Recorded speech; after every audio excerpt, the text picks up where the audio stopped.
금요일 친절한 경제, 오늘도 한지영 기자와 함께합니다. 안녕하세요. 안녕하세요. 네, 요즘 건강 때문에 당 섭취에 신경 쓰는 분들 늘어나면서 이제 탄산음료를 비롯한 음료 회사들이 큰 타격을 입고 있다고요? 네, 이 당이 들어간 탄산음료 소비가 많이 줄면서 이 음료 파는 회사에서는 10년 만에 분기 적자를 냈고요. 네. 또 이 음료를 파는 회사에서는 17년 만에 처음으로 희망퇴직을 받았습니다. 롯데 칠성음료가 지난해 4분기에 음료 부문에서 낸 영업 손실은 자그마치 80억 원입니다. 2015년 이후 10년 만에 처음 있는 일이고요. 지난해 전체 음료 부문 영업이익은 1,042억 원으로 전년 대비 35.7% 급감했습니다. 4분기만 보면요, 이 주류를 포함한 영업이익은 92억 원으로 증권사 추정치를 67.5%나 밑돌았는데 탄산음료 매출이 부진한 영향이 큰 것으로 분석되고 있습니다. LG생활건강 음료 부문도 지난해 영업이익이 1,681억 원으로 전년보다 21.9% 줄었습니다. 코카콜라 음료는 LG생활건강 자회사죠. 2007년에 인수됐는데 지난해 말에 인수된 후 17년 만에 처음으로 희망퇴직을 신청받았습니다. 코카콜라에서 가장 비중이 높은 건 단연 코카콜라고요.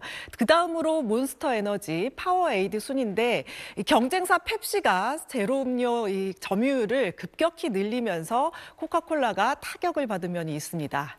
이렇게 회사들이 힘들어진 건 탄산음료, 이 당음료 소비가 감소했기 때문이라는 분석이 많은데요.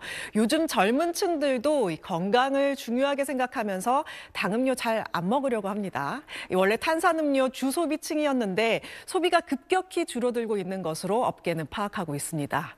저당 트렌드는 이 커피 믹스 시장에서도 영향을 미치고 있는데요. 커피 믹스 시장 규모는 매년 줄어들어서 2023년 9,559억 원으로 전년 대비 9.9% 감소했습니다. 네, 대신에 이제 기업들은 저당 음료나 재료 음료를 출시하면서 발빠르게 전략을 바꾸고 있지 않습니까? 네, 그동안 이 재료 제품을 내놓지 않았던 기업도 이 제로 마케팅에 열을 올리는 분위기인데요. 네. 동서식품에서도 최근 처음으로 제로 커피 믹스를 출시했습니다. 원래 이 커피 믹스라는 게 피곤할 때 먹으면 눈이 이렇게 번쩍 뜨일 만큼 당 함유가 높죠. 원래 이 동서식품은 설탕의 단맛을 완벽하게 구현하기 어렵다는 이유로 제로 커피 믹스를 내는데 회의적인 입장이었습니다. 그런데 그 사이 남양유업이 2022년 프렌치 카페 믹스 스테비아를 내놓고 그 다음 해에 디카페인 제로를 추가로 출시해서 2년 만에 누적 판매 1억 잔을 넘겼습니다. 성장이 정체된 이 국내 커피 믹스 시장에서 저당 제품에 대한 수요가 높아지니까 동서식품에서도 이 부랴부랴 후발주자로 나선 겁니다. 지금 제로 시장은 일회성 유행이 아니라 이 대세로 자리 잡고 있는 분위기인데요. 국내 제로 탄산 음료 시장은 2018년 1,630억 원에서 2023년 1조 2,780억 원으로 5년 사이 8배 가까이 늘었습니다. 탄산음료뿐 아니라 이 처음에 탄산음료로 한정됐던 제로 슈거 제품은 과자, 아이스크림에 이어서 커피, 숙취 해소제, 소주, 맥주, 각종 음식들까지 제품군이 다양해지는 추세입니다. 네, 저 같은 경우에는 이 제로 음료를 좀 죄책감 없이 마음 편하게 마시는 편인데 이게 또 과다 섭취하면 심혈관 질환을 유발할 수 있다는 연구 결과가 나왔다고요? 네, 이 설탕 대신 들어가는 아스파탐이 혈당은 오르지 않아도 이 설탕 신경세포를 자극을 해서 인슐린을 분비해서 혈관 건강을 악화시킬 수 있다는 겁니다. 인공 감미료는 설탕을 대신해서 단맛을 내는 데 쓰이는 물질인데요. 아스파탐, 에리스톨, 스테비아가 대표적입니다. 해당 연구진은 12주간 아스파탐 0.15%가 들어가 있는 음식을 생쥐에게 먹인 후에 혈액과 혈관 상태를 관찰했는데요. 인간 성인으로 따지면 매일 제로 음료 3캔을 마시는 것과 같은 양입니다.